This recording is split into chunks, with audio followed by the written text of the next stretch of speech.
Madam President, the Senate gavels in this week with a lot to do.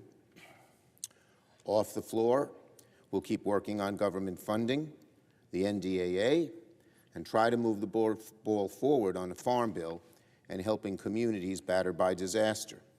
And on the floor, the Senate will focus this week on confirming more of President Biden's judicial nominees. The majority will keep working to confirm as many of President Biden's judicial nominees as we can before the end of the year. That will be one of the Senate's top priorities. We'll begin today by voting on the confirmation of Embry Kidd to serve as Circuit Court Judge for the 11th Circuit. Judge Kidd boasts an impressive legal resume and is exceptionally qualified to serve on the federal bench.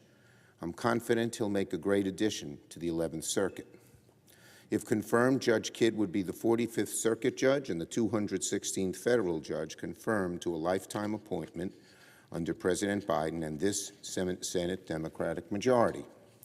The judges we've confirmed represent perhaps the widest range of backgrounds and experiences ever seen under any president. We have more judges that worked as public defenders, legal aid attorneys, civil rights lawyers, federal prosecutors, voting rights lawyers, and more women and people of color than we've had ever had under one administration. And after we vote today, we'll keep going. Tonight, I'll file on additional judges who will move forward on the floor this week. We also have several nominees coming out of the Judiciary Committee on Thursday, and we'll work quickly to move them out of this chamber and onto the bench. So let me repeat.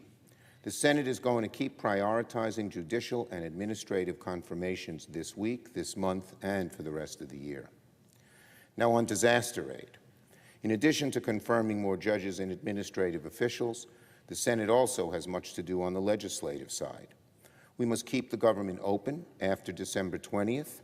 We must pass the annual Defense Authorization Bill, the NDAA, just as we've done for over 6 decades. We hope to keep making progress on the Farm Bill. I see the senator from Michigan here, and she's working diligently on that. But today I want to focus on disaster aid, something both Democrats and Republicans have long supported and which impacts people in every state of the country. Earlier today, the OMB, the Office of Management and Budget, released a letter addressed to Congress calling for swift action on disaster aid, along with a detailed breakdown of where that money is needed. Right now, a host of federal programs from various agencies are running critically low on the funding they need to function. In some cases, like the SBA, Small Business Administration, funding's already dried up.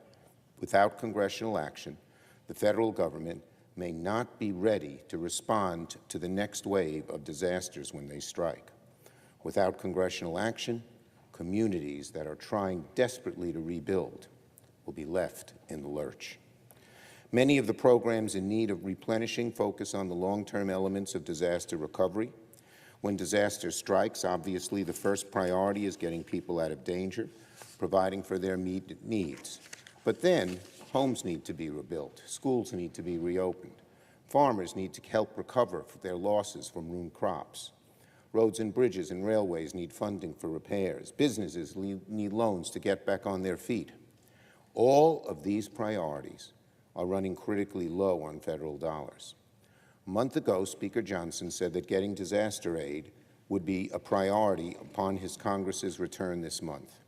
I hope the Speaker honors that commitment and works with Democrats to get disaster aid done as soon as we can.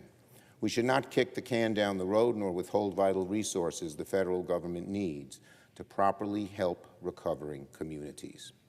It's a long-standing tradition that when any community is hit by disaster in this great country, we all rally together to help our fellow Americans.